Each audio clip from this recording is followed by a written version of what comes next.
Isinagawa ng COMELEC ang mas maliit na pag-shade sa balota para mabilang ang boto ng isang kandidato para sa Bilang Pilipino 2025. Nasa frontline ng balitang yan, si JC Cosico.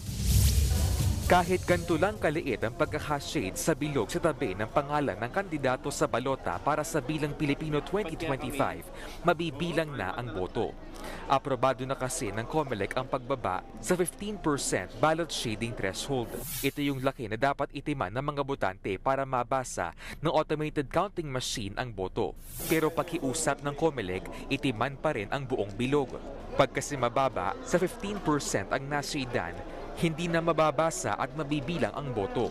Sapagkat napakaliit naman po ng bilog, madali naman po i-accomplish sapagkat yung ating pong pen na ginagamit ay kumakalat naman po yan. Kahapon, nag-end-to-end testing ang COMELEC para makita kung may problema sa mga equipment at sistema na gagamitin sa eleksyon. Wala namang nakitang problema sa transmission pero may ilang balota na nireject ng makina.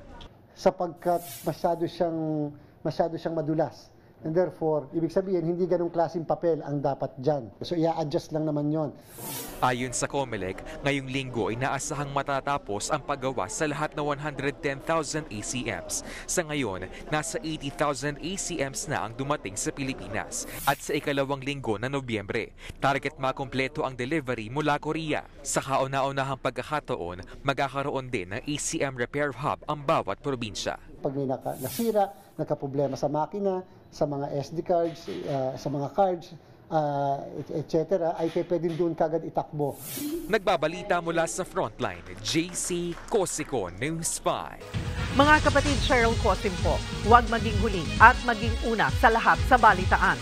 Para sa tuloy-tuloy na talakayan sa Frontline, mag-follow at mag-subscribe sa social media pages ng News 5.